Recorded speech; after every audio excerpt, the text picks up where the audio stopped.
नमस्कार, मी प्रिया काळे. तरुण भारतच्या न्यूज बुलेटिनमध्ये आपल्या सर्वांचं स्वागत. आता पाहूयात ठळक घडामोडी.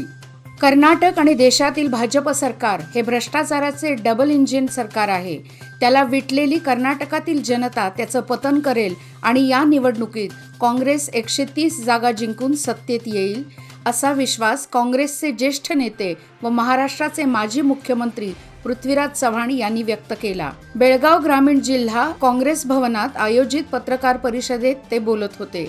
तसेच अदानी यांच्या कंपन्यांमधील 20,000 कोटी रुपयांची बेनामी गुंतवणूक, सरकारी उद्योगांची अदानींना विक्री अशा मुद्द्यांवरून राहुल गांधी यांनी संसदेत आवाज उठवला. म्हणून मानहानीच्या खोट्या खटल्यात गुंतवून त्यांची खासदारकीही रद्द केल्याचे ते म्हणाले. शिवसेनेची तोफ म्हणून ओळखले जाणारे शिवसेना नेते व खासदार संजय राऊत यांची जाहीर सभा बुधवार दिनांक 3 रोजी सायंकाळी 6 वाजता बेळगावमध्ये होणार आहे. बेळगाव दक्षिण मतदारसंघातील महाराष्ट्र एकीकरण समितीचे अधिकृत उमेदवार रमाकांत कोंडुस्कर यांच्या प्रचारार्थ वडगाव येथील कारभार गल्ली येथे ही सभा होणार आहे. सीमा प्रश्नावर संसदेत वेळोवेळी आवाज उठवणारे असो वा सीमा भागातील मराठी जनतेवर कुठलाही अन्याय अत्याचार झाला तर सीमावासियांची बाजू घेऊन विरोधकांवर तुटून पडणारे संजय राऊत यांच्याबद्दल सीमा भागातील मराठी जनतेत आपलेपणाची भावना आहे. दरम्यान वडगाव येथील बुधवारी होणाऱ्या सभेमुळे दक्षिण मतदारसंघात उत्साहाचे वातावरण पसरले आहे. आपल्या हक्कासाठी, सीमा लढ्यासाठी अनेकांनी आपल्या प्राणांचे बलिदान दिले. देश स्वतंत्र होऊन 75 वर्षे झाली, पण बेळगावची परिस्थिती पाहता बेळगाव अजून स्वतंत्र झाले आहे का असा प्रश्न एकंदरीत पडतो. सीमा भागातील मराठी भाषिकांच्या पाठीशी महाराष्ट्र खंबीरपणे उभे असल्याचे मत आमदार रोहित पाटील यांनी व्यक्त केले. सोमवारी सायंकाळी हेमू कलानी चौक, बेळगाव उत्तर मतदारसंघातील महाराष्ट्र एकीकरण समितीचे अधिकृत उमेदवार ॲडव्होकेट अमर येळ्ळूरकर यांच्या प्रचारार्थ भव्य सभा घेण्यात आली. या सभेला महाराष्ट्र राज्याचे माजी गृहमंत्री दिवंगत RR पाटील यांचे चिरंजीव आमदार रोहित पाटील व आमदार निलेश लंके हे उपस्थित होते.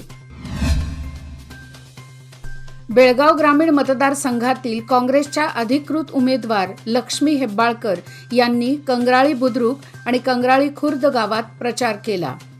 गावातील प्रमुख गल्ल्यामध्ये रोड शोद्वारे मतदारांशी संपर्क साधला. त्यानंतर प्रचार पदयात्रेला सुरुवात झाली. गेल्या 5 वर्षात आपले सहकार्य लाभले असून मी मतदार म्हणून नाही, आपल्या परिवारातील एक सदस्य म्हणून हक्काने मताची मागणी करत आहे. राजहंस गडावर राजा शिवछत्रपतींची भव्य मूर्ती प्रतिष्ठापित करण्याचं ध्येय पूर्ण केलं असून राजहंसगड कर्नाटक आणि महाराष्ट्रातील जनतेसाठी एक पर्यटन स्थळ बनले आहे. उद्घाटनाच्या वेळी राजकीय रंग चढवण्यात आला होता, परंतु आपण मला साथ दिली.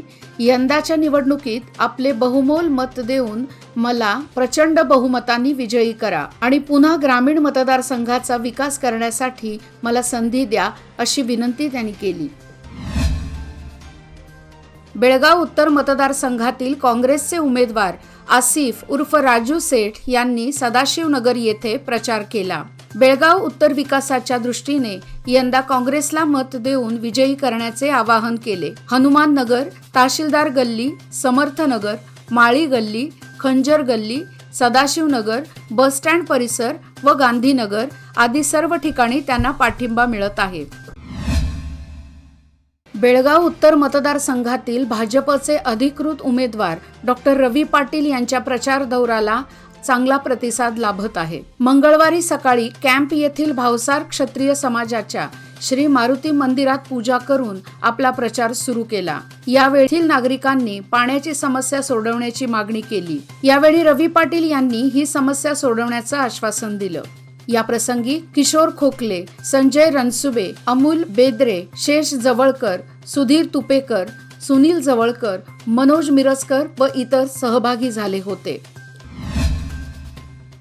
लोंढा भागातील सातनळी, मुंडवाड, राजवळ, माचाळी, चिंचेवाडी, अकराळी आदी गावांमध्ये महाराष्ट्र एकीकरण समितीचे उमेदवार मुरलीधर पाटील यांनी सोमवारी प्रचार फेरी काढून घरोघरी मतदारांच्या गाठी भेटी घेतल्या। यावेळीही समितीच्या उमेदवाराला निवडून आणण्यासाठी आणि समितीचे हात बळकट करण्यासाठी मुरलीधर पाटलांना निवडून आणण्याचा निर्धार केला। यात पुरुषांबरोबर महिलांचाही सहभाग होता। यावेळी सातनळी गावातून नितेश मिराशी, विठ्ठल दळवी, बळीराम दळवी, निंगप्पा दळवी, संतोष दळवी आदी उपस्थित होते। काँग्रेसने फक्त नरेंद्र मोदी यांना केवळ नावे ठेवायचे काम केले, मात्र नरेंद्र मोदी यांनी जनतेची सेवा करण्यात आपली राजकीय कारकीर्द घालवली। रस्ते, पाणी, गॅस उपलब्ध करून दिल्यामुळे सर्वसामान्यांचे हाल कमी झाले आहेत। त्यामुळे यापुढेही चांगल्या योजना, सुविधा हव्या असतील तर भाजप सरकारशिवाय पर्याय नसल्याचे मत महाराष्ट्रातील भाजपच्या नेत्या चित्रा वाघ यांनी व्यक्त केलं। त्या खानापूरमधील भाजपचे उमेदवार विठ्ठल हलगेकर यांच्या रोड शो दरम्यान बोलत होत्या। यावेळी भाजपचे पदाधिकारी रोड शोत सहभागी झाले होते।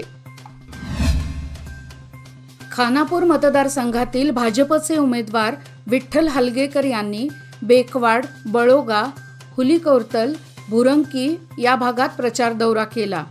यावेळी ज्योतिबा रेमाणी, विठ्ठल पाटील, मल्लप्पा मारिहाळ, शंकर बसवाडकर, प्रमोद पाटील, सयाजी पाटील, मानते सुडेकर व बेकवाड ग्रामस्थ उपस्थित होते। खानापूर मतदारसंघातील काँग्रेसच्या उमेदवार डॉक्टर अंजली निंबाळकर यांनी आज जांभोटी येथे प्रचार दौरा केला। छत्रपती शिवाजी महाराज व प्रभू श्रीरामचंद्रांच्या मूर्तीला पुष्पहार अर्पण करून दौऱ्याला सुरुवात केली। मतदारांच्या घरोघरी जाऊन त्यांनी जनतेच्या समस्या व मागण्या जाणून घेतल्या आणि त्या पूर्ण करण्याची ग्वाही दिली। त्यावेळी डॉक्टर विश्वजित कदम यांनीही भाजपला विजयी करण्याचे आवाहन केले। बेळगाव वेंगुर्ला मार्गावर विनायक मंदिरजवळ बुंध्याला आग लागून झाड कोसळल्याने वाहतुकीला अडथळा निर्माण झाला। दरम्यान वन खात्याच्या कर्मचाऱ्यांनी रस्ता मोकळा करून वाहतूक सुरळीत केली। बेळगाव वेंगुर्ला मार्गावर अनेक कमकुवत झाडे आहेत, अशी धोकादायक झाडे हटवणे आवश्यक आहे, मात्र खात्याकडून याकडे दुर्लक्ष होऊ लागले आहे। दरम्यान रस्त्यावर कोणी नसल्याने हानी टळली असली तरी त्यामुळे वाहनधारकांना धोका निर्माण झाला आहे। सदलगा येथे बसवेश्वर सर्कल नजीक आज पतीने पत्नीचा कोयत्याने वार करून खून केल्याची धक्कादायक घटना घडली। अशोक भीमा बाणे असे आरोपीचे नाव आहे, तर सुजाता बाणे असे खून झालेल्या महिलेचे नाव आहे।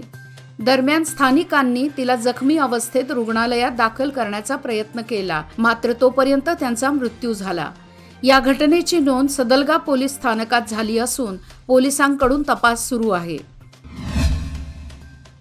वयाची 100 गाठलेल्या तसेच त्यापेक्षाही कमी वय असलेले वयोवृद्ध व दिव्यांग ज्यांना मतदान केंद्रापर्यंत चालत जाता येत नाही, कंग्राळी बुद्रुक परिसरातील अशा मतदारांचे रविवारी निवडणूक आयोगाच्या शासकीय अधिकाऱ्यांनी घरोघरी जाऊन मतदान करून घेतले।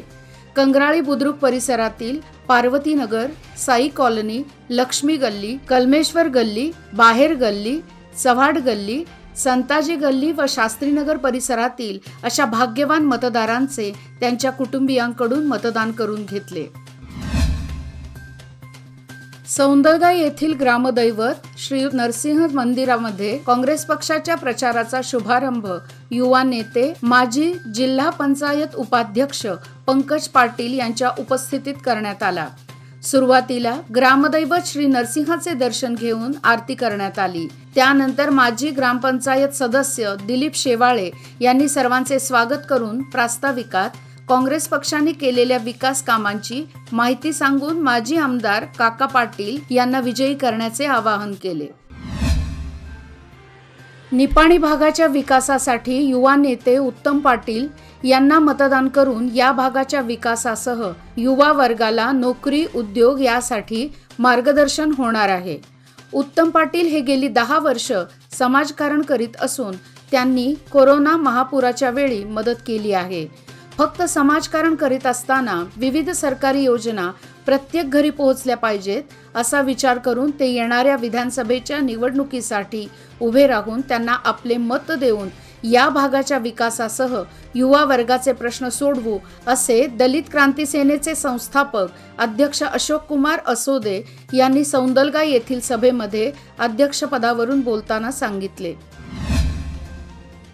याबरोबर आजचे बातमीपत्र इथेच संपले.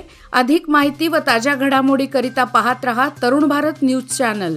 तसेच आमच्या चॅनलला लाईक, शेअर आणि सबस्क्राईब करायला विसरू नका. आणि विश्वासार्ह बातम्यासाठी दररोज वाचा दैनिक तरुण भारत. धन्यवाद. शुभरात्री.